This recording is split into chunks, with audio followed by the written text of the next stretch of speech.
अमर काश्यप जी, राधे राधे महाराज जी। सूर्य भगवान को जल क्यों चढ़ाना चाहिए?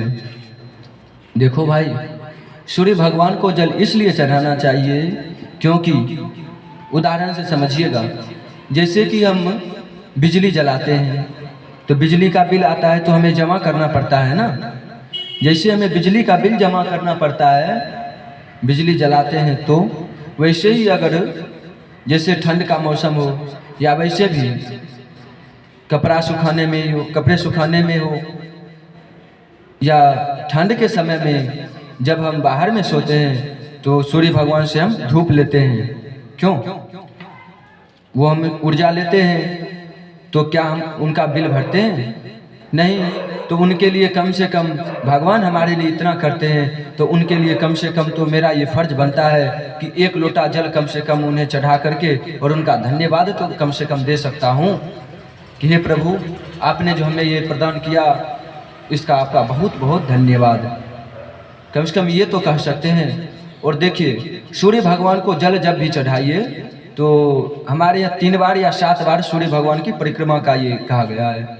और 3 बार अगर करें तो अगर प्रातः काल में ही जब सूर्योदय हो, सूर्योदय जिस समय में हो, जैसे 6:10 है टाइम, तो आप 6:05 में ही सूर्य अर्घ्य दें, क्योंकि सूर्य भगवान के स्वागत के लिए आप पहले से ही तैयारी रखें। और जब सूर्य भगवान की तैयारी के लिए आप स्वागत की तैयारी के लिए अगर आप खड़े रहेंगे तो भगवान जरूर आप पर कृपा करेंगे।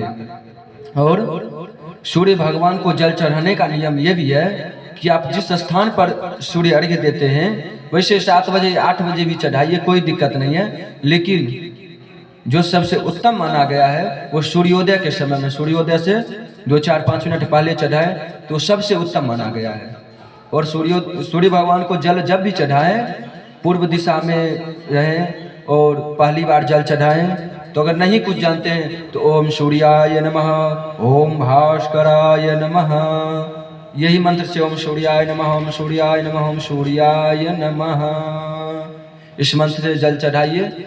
और स्त्री भी चढ़ा सकते हैं और पुरुष भी चढ़ा सकते हैं। सूर्य भगवान के जल के लिए कहा गया है कोई भी हो, स्त्री पुरुष ब्राह्मण क्षत्रिय वैश्य शूद्र सब जल चढ़ा सकते हैं, सबके लिए है ये नियम। और जल चढ़ाएं तो पहली बार जब जल चढ़ाएं तो फिर एक परिक्रमा घूम जाइए, ठीक है। फिर दूसरी बार, और एक ही लोटे में जो जल है उसे 3 बार में चढ़ाना है। पहली बार में चढ़ा करके ओम सूर्याय नमः, फिर घूम जाइए, फिर ओम सूर्याय नमः, फिर अपने स्थान पर घूम जाइए, ओम सूर्याय नमः, पूरा जल डाल दीजिए और फिर प्रणाम कर लीजिए। और भगवान सूर्य देव से प्रार्थना कीजिए कि हे प्रभु, हमारे जीवन में ऐसे ही दिव्य तेज चमकता रहे और आपकी कृपा हमारे ऊपर और हमारे परिवार के ऊपर सदैव बने रहे। ऐसे हमें भगवान सूर्य से प्रार्थना करनी चाहिए। और जब सूर्य अर्घ्य दे दें उसके बाद जो जल हो उसे फिर हाथ से लगा करके फिर अपने नयनों में लगाना चाहिए, ठीक है। इससे सूर्य भगवान को जल इसलिए चढ़ाना चाहिए, इसका दूसरा कारण ये भी है, सुनिएगा।